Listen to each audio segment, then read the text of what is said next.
Hello, this is the lecture for Managerial Accounting, Chapter 4, which is Activity-Based Costing and Lean Operations. The first objective, we'll talk about developing and use of departmental overhead rates. Why and how do companies refine their cost allocation system? So remember that when you define a cost allocation system, it's very broad and it's based on several assumptions. So over time, you're going to ask yourself, why would you need to refine it? And there are several reasons. Mismatching of resources and cost distortion are the main ones. And then who can refine? Manufacturing operations and service companies and government agencies. You have the ability to do this. So using one predetermined manufacturing overhead rate for all operations is what we've learned to date. And here's the definition, and here's an example. So we spent a couple of chapters talking about this. Now let's talk about when you look at a plant-wide overhead rate. So using one predetermined manufacturing overhead rate to allocate manufacturing overhead to units. So here's an elliptical, and here's a treadmill. So it's using the same calculation, so you have the same manufacturing overhead allocated to one unit of $160. Departmental overhead rates separate predetermined manufacturing overhead rates for each department. So here you have a machining department and an assembly department, and you have a variation of dollars. When you take your departmental overhead rates, when do you use this? When departments incur different amounts and types of manufacturing overhead, which would make sense because not all departments are going to do everything the same. Different jobs or products use the department resources to different extent, which is why we get to the point where we are. So here, if you have a machining and an assembly department and the dollar amounts and you have different hours, you're going to end up with different departmental overhead rates. Notice for the machining it's 32 and for the assembly it's 12. So when you take this down to the elliptical, you're going to end up with $140 of total manufacturing overhead based on the amount of hours they use of assembly versus machining. Because the assembly, they have more assembly hours at a lower hour per departmental labor hour. Then when you look at the treadmill, they're actually more labor intensive in the machining area, which is a higher dollar amount. So here you end up with a higher total. Notice the 160 falls somewhere in the middle because it's an average. So here you have your elliptical and your treadmill, and the elliptical is $20 overcosted, 140 versus 160, and the treadmill is $40 undercosted. So you're selling these things at the wrong price if you're using the plant-wide overhead rate. Okay, so let's go ahead and look at S4-3 to give you some guidance. What is it at? All the information's in this problem, and it's asking you what is Gerbig's plant-wide overhead rate. So you know how to calculate that, and you get 220 per machine hour. All the information's in the problem. Then they're saying calculate each different department. So based on the machine hours and the overhead costs, you're going to find out that these departments have totally different overhead rates. So this is an example of where you're going to sit back as a company and say it doesn't make sense to use an average manufacturing overhead rate when these departments use widely different overhead costs and machine hours. So which products have been overcosted and which have been undercosted? Well, if the plant-wide rate was 220, you're going to end up with potato chips being overcosted, corn chips under, and cheese puffs over. So it's a nice quick little example to help you out. Objective 2 is talking about developing a use activity-based costing, developing and using an activity-based costing. So here's all your manufacturing activities, and here's all of the different types that roll up into your manufacturing activities. You're going to allocate indirect cost to production, focus on activities, and separate allocation rates for each activity. So see the different activities down below. So here's step 1. You're going to identify and estimate the indirect cost. And this problem makes it seem like this is relatively simple, but please keep in mind in reality you have to have a system that can actually track the cost of the machine setup and the cost of the materials handling, fabricating, supervising, inspecting. And where do you think these numbers come from? This gets back to your financial accounting side. Your numbers in cost accounting are only as good as your financial accounting is set up. So the two, as I've mentioned before, if you're in a small company, these two functions are pretty close. If you're in a really large company, the cost accounting side really relies on gathering the cost data accurately from the financial people who are entering it. Here's your calculation of your costs with your estimated amount of allocation base, and it tells you what the base is: hours, inspections, cubic feet, parts, setups, etc. Each activity has a different allocation base.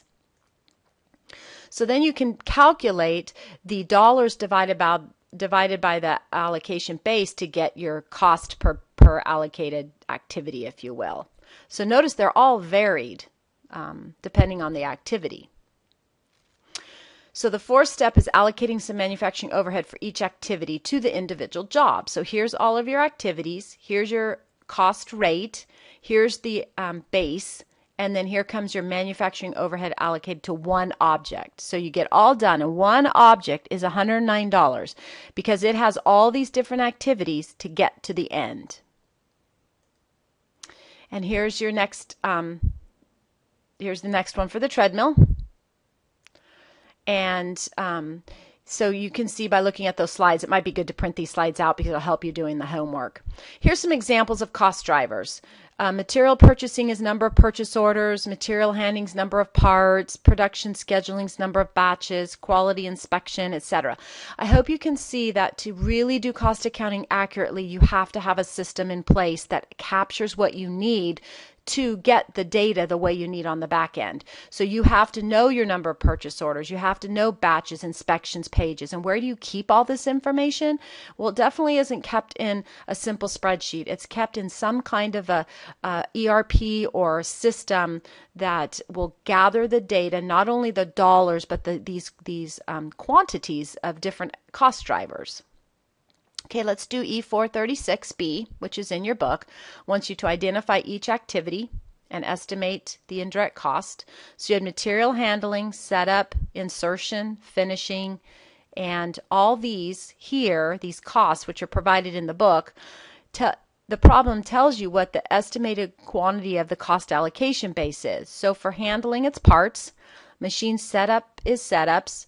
Parts for insertion and finishing. So here's your dollars and here's your base.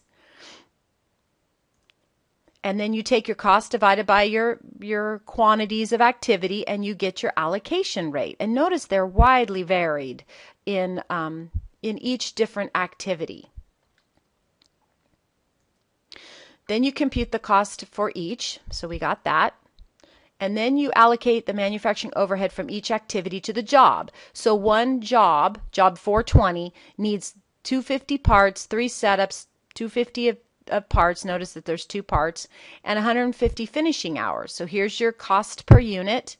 So the total of the job is $10,900. Then you look at job 510. Please note that your cost per activity is the same, but the number of parts you have and finishing hours are different, so this job is actually being allocated $22,715.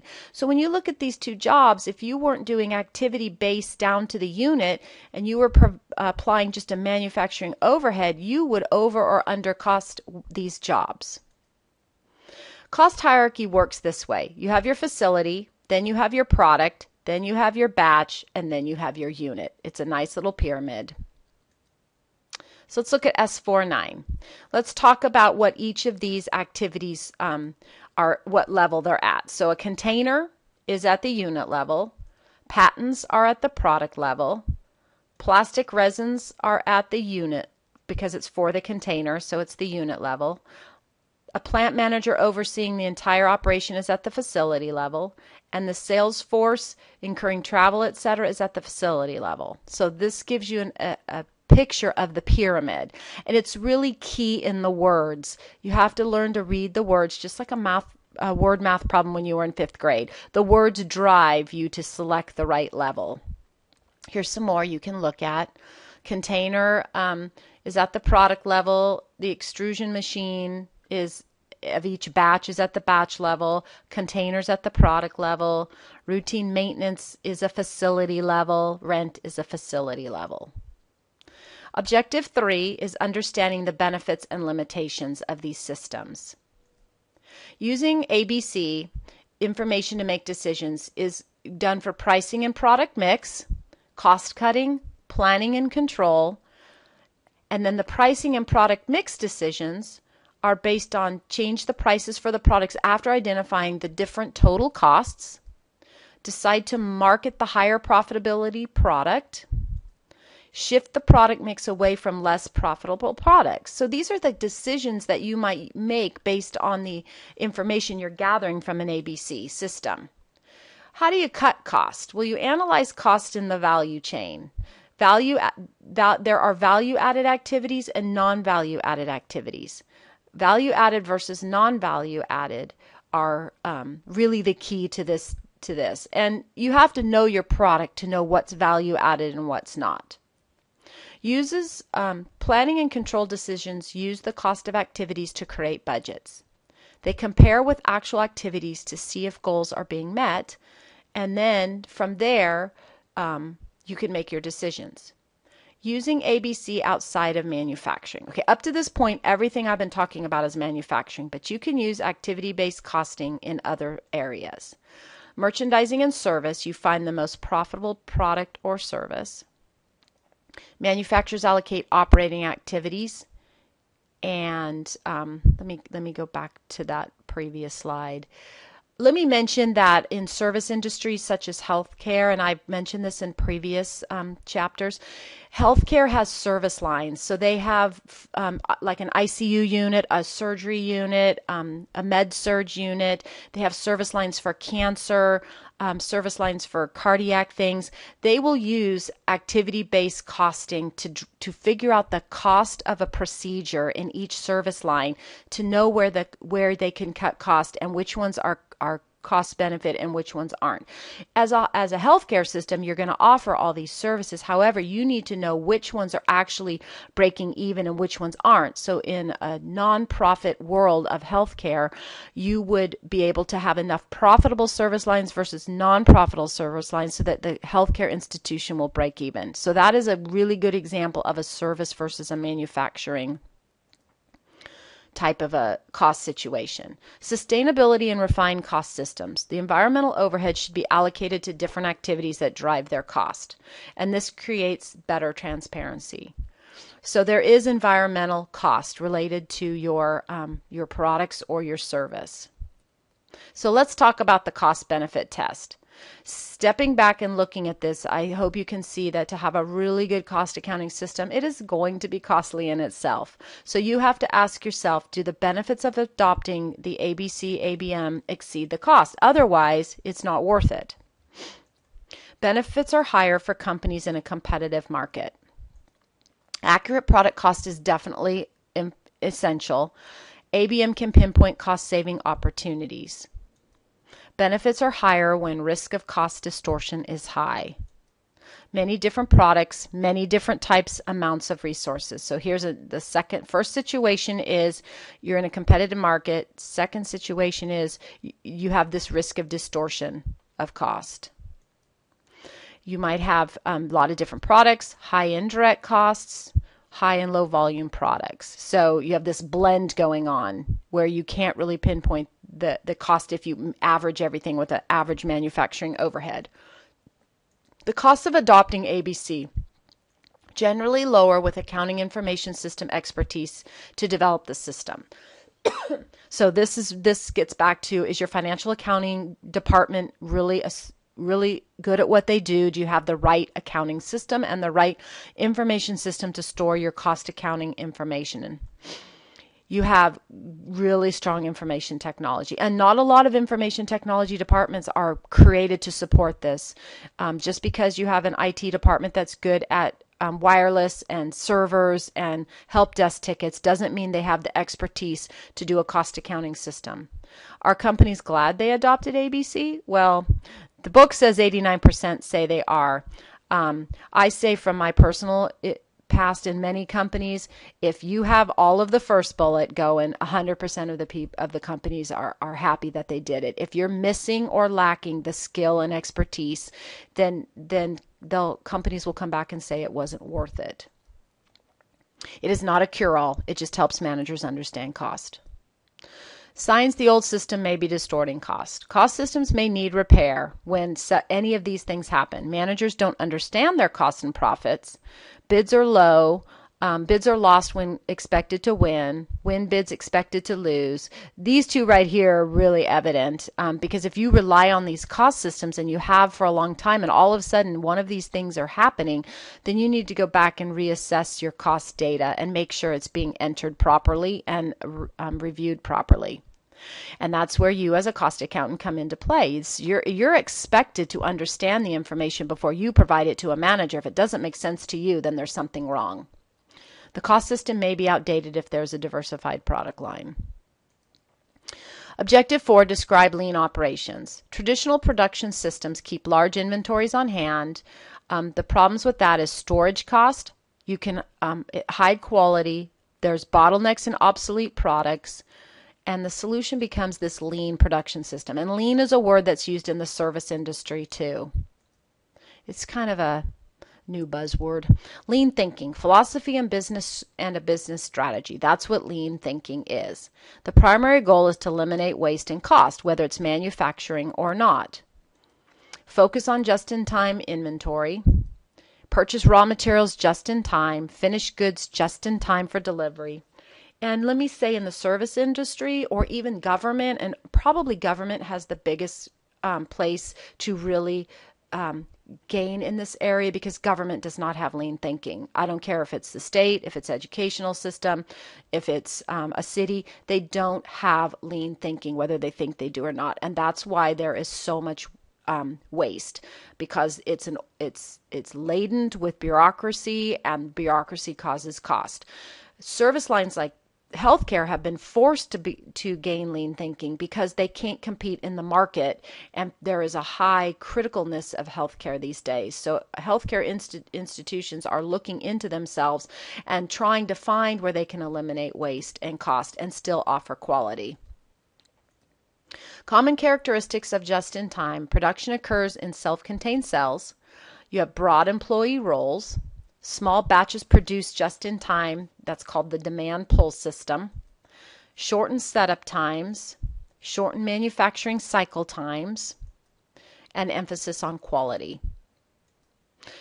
And then supply chain management. And this is where manufacturing has really gained from supply chain management. And that's where you go out and you do bids and you get the best cost for the best quality. And healthcare has done this as well, having the right supplies, the right products, and not buying something just because it's new and innovative, but really understanding what it's used for.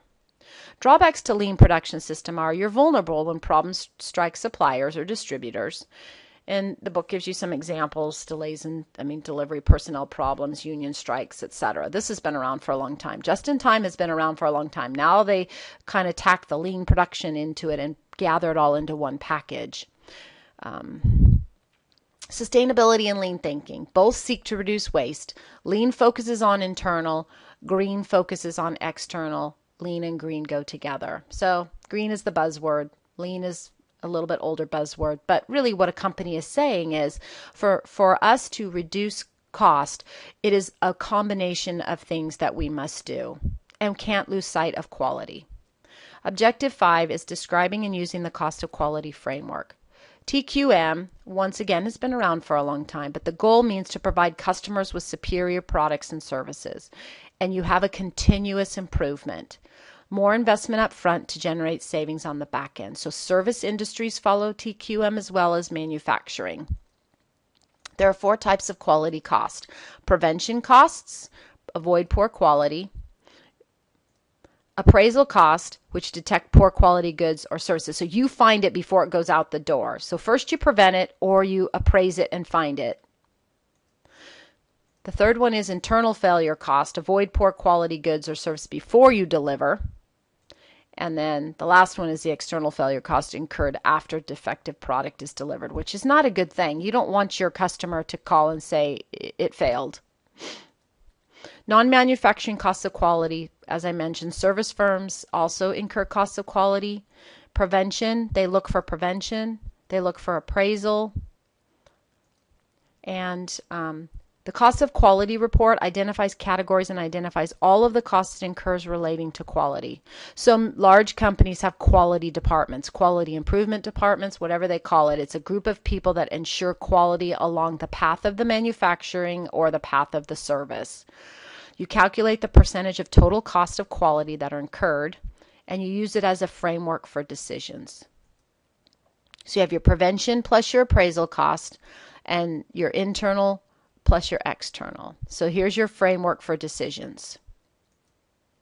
This is just a quick little example. You can see if you have these costs to prevent, there is a cost to prevent, $850,000. Here's a cost to appraise. Here is the reduction of rework and the reduction of failure costs. So here's what that previous slide was trying to tell you. Incur cost here in the prevention and appraisal to save cost in the internal and external failures. So you have an overall savings of $475. So this was worth it to have this quality department to do these things. Let's do E4 34A. I'm going to run through this pretty quick just because you have it in your book, but you have these prevention costs as listed. Then you have your appraisal costs, which they spell out for you in the book. And then there's your external failure cost. So that go through the problem as you're flipping through this slide. So cost of adopting the new quality, you put the numbers with the words. So here's all the prevention costs with the dollars. Here's your appraisal costs. So you have strength testing, and then you have savings on inspection of raw materials. You have internal failure costs. You have savings on spoilage, savings on lost profits, savings on warranty. So you have a net benefit of $39,000 here. So the question then is, was it worth it? And yes.